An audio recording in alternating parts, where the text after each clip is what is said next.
Je vais vous présenter un exemple donc, de restauration d'une prairie humide après exploitation des peupliers. Je vais d'abord vous présenter les éléments de contexte, la coupe de la peupleraie en elle-même et l'élaboration du plan de gestion, sur laquelle je vais m'attarder un petit peu, la mise en œuvre ensuite du plan de gestion et puis ensuite les suivis qu'on réalise et les résultats que l'on a obtenus. Donc les éléments de contexte, eh bien, ça se passe à Giverny, dans le département de l'Eure, donc en ex-Haute-Normandie, à la confluence de l'Epte et de la Seine. Donc, à proximité donc, de deux sites Natura 2000, on est en site classé pour la bonne raison qu'on est à proximité directe des jardins de Claude Monet.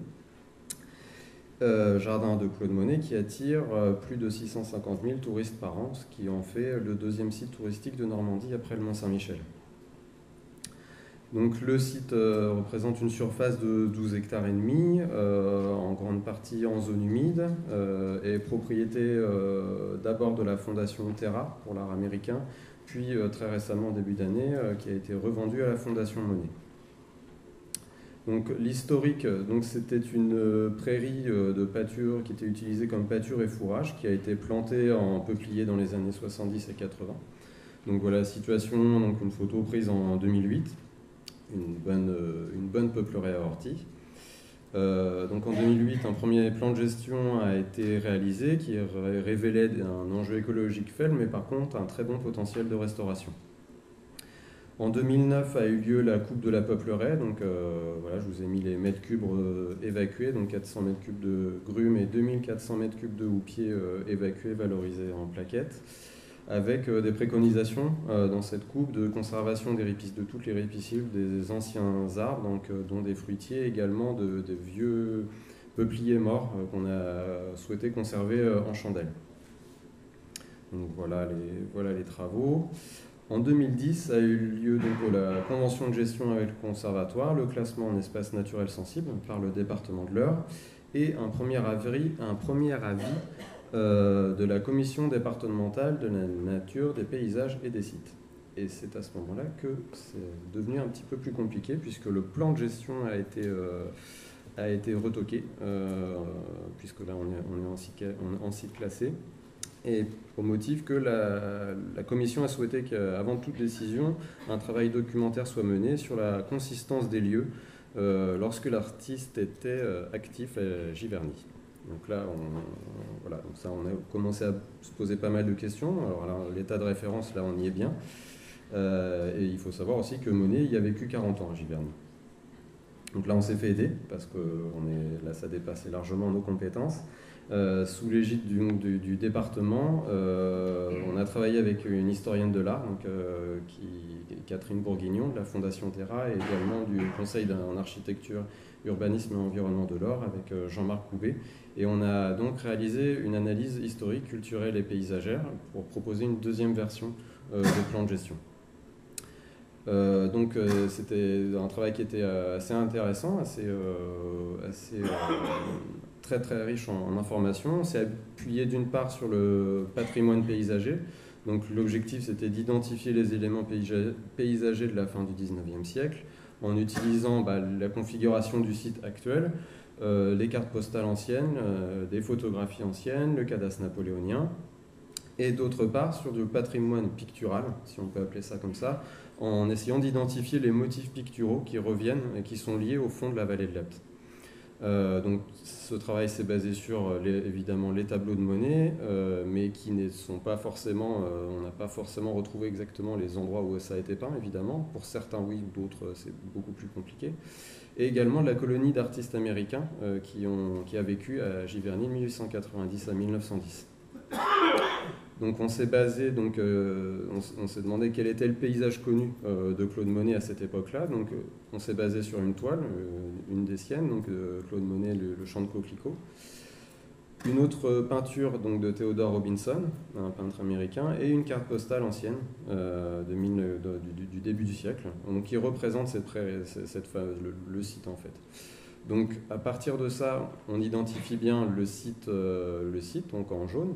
On retrouve bien des représentations différentes qui accréditent un usage en prairie permanente. On voit également bien les ripisylves qui s'apparentent à un boisement composite de plusieurs essents, de plusieurs âges, donc une ripisylve assez diversifiée, et un alignement d'arbres, donc de saules têtards. Ça a corroboré avec d'autres cartes postales anciennes, également des photos aériennes. Et puis l'arbre tétard était un motif qui était très peint dans la vallée de l'Epte, qui revient très fréquemment dans différentes toiles d'artistes. Ici, ce sont d'autres artistes américains.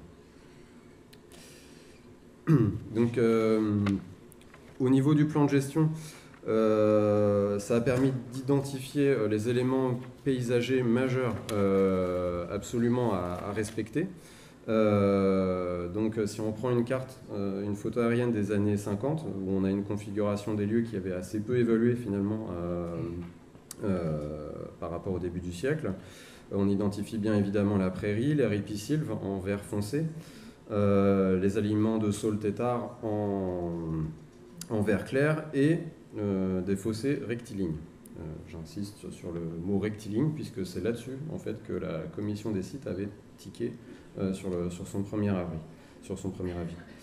Donc voilà les mesures de gestion qu'on a présentées dans la deuxième version du plan de gestion. Donc avec en jaune une prairie pâturée, en rouge les restaurations d'alignements de saules têtards.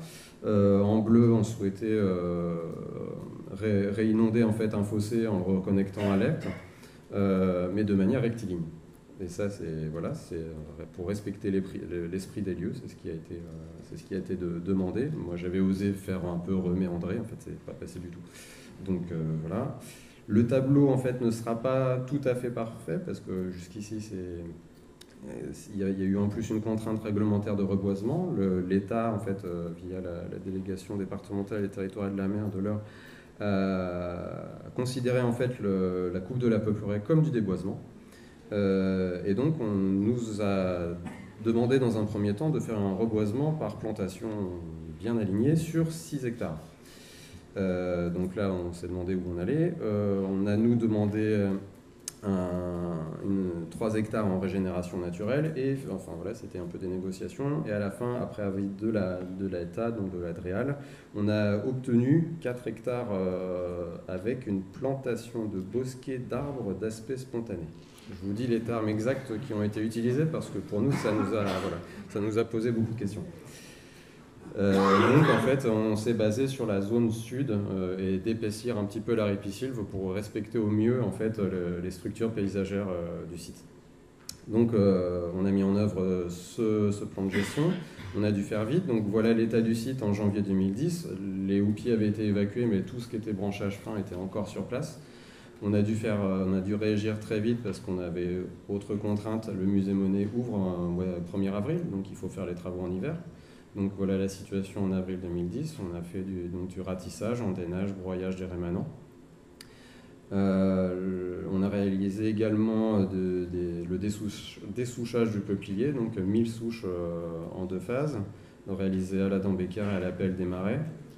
Un broyage des rejets de peuplier, qui était, en fait, on n'a pas eu de chance, on est tombé sur des clones de peuplier qui étaient extrêmement vigoureux au niveau des rejets. Ça rejetait aussi bien de souches que des racines que des branches. Donc voilà. Et puis donc parallèlement donc on a restauré les alignements d'arbres têtards, donc voilà dans quel état ils étaient plus du tout entretenus, donc complètement craqués. On a essayé d'en sauver quelques-uns et puis on en a replanté d'autres par des plançons. On a restauré la mare, donc, qui était dans cet état, complètement atterri, envahi de saules. Donc voilà la situation aujourd'hui. Donc on n'a pas mis de nymphéa, donc elle est restée comme ça, naturelle.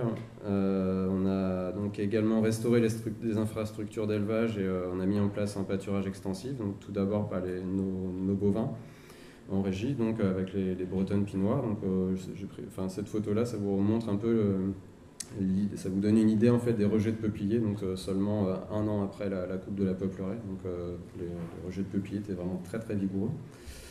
Et puis aujourd'hui, le site est pâturé par un éleveur local avec une race par des charolais, donc avec une dépression de pâturage, un cahier des charges qui est tout à fait respecté, avec un pâturage extensif qui tourne autour de 0,5 unités gros bétail par hectare et par an. Donc voilà, vue du ciel, ce que ça représente. Donc en 2008, en 2011, donc là on voit bien les andins qui ont été ratissés, et aujourd'hui donc une photo de géoportail où donc si on zoome très fort, mais ici on voit la pelleteuse qui creuse la mare, et ça c'est quand même très fort. On a là, donc ici toute la prairie, et on voit donc au sud ici le développement du boisement. Au niveau des suivis réalisés, donc on a constaté une diversification des cortèges floristiques, avec ne serait-ce que si on considère le nombre de taxons recensés, on l'a doublé en quelques années. C'est un cortège qui s'est diversifié, pas forcément un cortège extrêmement riche, ni très patrimonial. Donc dans les plantes les plus rares, on a l'Euphorbe des marais, et par contre on a quand même une espèce intéressante qui est Carex tomentosa, dont c'est la seule station régionale. Donc ça, c'était vraiment la bonne surprise. Au niveau, donc ça s'est évidemment accompagné de la diversification des formations végétales, avec un herbier à Cara vulgaris qui s'est redéveloppé dans la mare, le développement de cressonnières dans les fossés, et également d'une Manocaricée sur les secteurs les plus humides du site. Évidemment, on a constaté en plus un enrichissement des cortèges faunistiques. Donc très rapidement, les cortèges en odonate, on est passé de 1 à 16 espèces, avec le retour, on n'en sait rien, mais en tout cas l'agrillon de mercure qui se reproduit donc, maintenant depuis cette année. Donc ça, c'est la bonne nouvelle aussi sur les cressonnières. C'était pas gagné parce que les stations les plus proches étaient à 9 km, donc c'est comme quoi c'est une espèce qui se disperse bien. Le retour du criquet ensanglanté dans les prairies, et le sphinx de l'épilope, donc espèce protégée au niveau national dans les mégaphorbiers. On réalise également des suivis phytosociologiques, donc par placette permanente. Donc on constate également donc là j'ai représenté en fait c'est la proportion des classes des Agrostietea et des Arenetea, qui en fait prend une place prépondérante au fur et à mesure des suivis, puisqu'elle représente aujourd'hui 84% dans les relevés. Donc on a une bonne installation d'une prairie mésohygrophile qui s'est fait aux dépens des classes nitrophiles, des Gallio-Urticetea. Dans la partie donc laissée en évolution spontanée, on va dire. Là, on constate une végétation perturbée, une dynamique végétale importante, et puis l'installation d'une classe ligneuse qui atteint aujourd'hui 43%. On réalise également des suivis de niveau d'eau, suivis piézométriques, qui nous permettent aussi de mieux comprendre le fonctionnement du site. On a des variations de niveau d'eau qui sont très rapides, et de près d'1 mètre, ce qui est assez important sur un site de fond de vallée, et surtout très rapide. Donc voilà ensuite les résultats visuels, puisqu'on a une recherche entre guillemets d'esthétique aussi. Donc voilà aujourd'hui la prairie, donc avec voilà, les secteurs un petit peu plus hygrophiles, les arbres têtards, avec, on peut comparer ça avec les ambiances qui étaient peintes au début du siècle. Un alignement de vieux saules têtards qui ont pu être sauvés. On peut la comparer à une toile de Monet sur qui s'appelle les Meules, qui a peut-être été peinte sur le secteur. Donc on s'approche visuellement en tout cas de ce qui a été recherché. Donc en conclusion, ça a été une approche originale pour notre conservatoire. Les résultats sont pour nous très encourageants et assez rapides, en tout cas plus rapides que prévu. Aujourd'hui, les travaux d'entretien sont assurés par des bénévoles, par des habitants qui sont très attachés à cette prairie. On a un projet de bail rural à clause environnementale avec l'éleveur local également. Il nous reste une chose à faire dans le plan de gestion, c'est le fameux remise en eau de ce fossé. On doit donc faire une étude de faisabilité hydraulique, puisqu'en fait on a constaté que l'Ebbe s'est enfoncé dans son lit d'1 mètre en 30 ans, donc on ne sait pas si ça va être possible. Et puis aujourd'hui, on constate un aspect visuel et paysager qui sont plutôt bien respectés et appréciés, puisqu'aujourd'hui, on voit ça. À côté, on voit les touristes qui prennent aussi la prairie en photo, et pas que les nymphéas. Voilà, je vous remercie.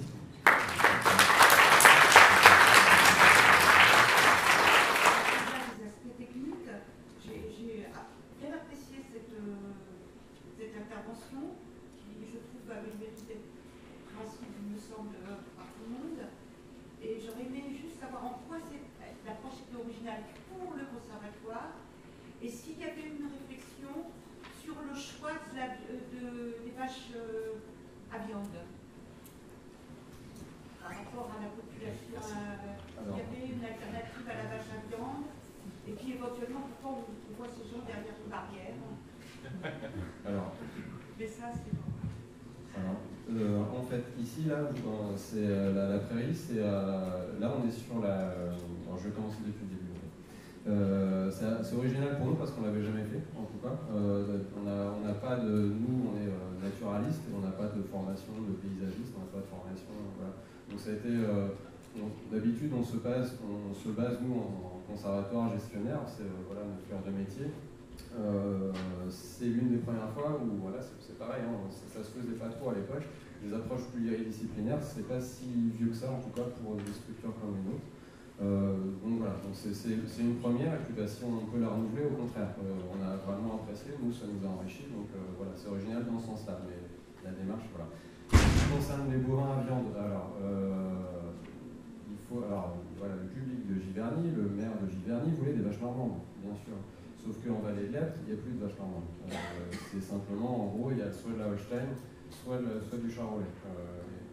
Et la race normande n'est plus vraiment... voilà, donc, soit c'est une volonté vraiment de l'éleveur, mais c'est une race qui n'est pas forcément choisie par les éleveurs locaux, bien que là, depuis cette année, il a mis une normande. Donc peut-être que ça reviendra. Et puis ensuite, pourquoi les gens sont derrière la barrière, c'est qu'en fait, ça c'est un musée qui est payant. Donc en fait, tout le jardin d'eau de Claude Monet est en fait clôturé, et en fait, il y a une partie du chemin qui donne accès à cette prairie maintenant, et en fait c'est très apprécié parce qu'en fait avant on avait une peupleraie, donc les jardiniers, déjà il y avait beaucoup d'ombrage sur le jardin, et en plus ça portait plein de feuilles mortes dans les bassins, donc ça les embêtait. Et le site de la prairie en lui-même n'est pas accessible au public. Parce qu'en fait il est complètement entouré d'eau. Merci. Question rapide. Je réagissais parce qu'il y avait le Carex tomentosa, c'est un carex de prairie de fauche mésohygrophile. Et il y en a fait beaucoup. Puis il y a eu les meules à la fin. Alors je me demandais pourquoi vous n'avez pas choisi de faire une prairie de fauche. La prairie de fauche à Cauchy et tout ça, c'est vraiment typique. Et c'est un milieu qui est totalement disparu. C'est plus du tout ce que c'est. Alors en fait, ça c'est... on a souhaité...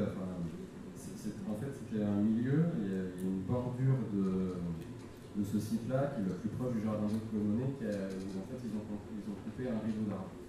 Et en fait, ils ont entretenu ça par fauche. Donc c'est possible que c'était à proximité directe de ça. Donc c'est un endroit qui est encore fauché de temps en temps, mais après c'est compliqué d'imposer des différents modes de gestion sur un site qui n'est pas forcément hyper accessible. Mais ça peut, là on va revoir justement, on va faire une évaluation du plan de gestion, éventuellement c'est peut-être une piste. Mais là, dans un premier temps, déjà on n'espérait pas tant, et on est content d'avoir une prairie, et puis si on peut peaufiner les choses, on essaiera de faire encore mieux. Ok, merci. Merci pour ces échanges.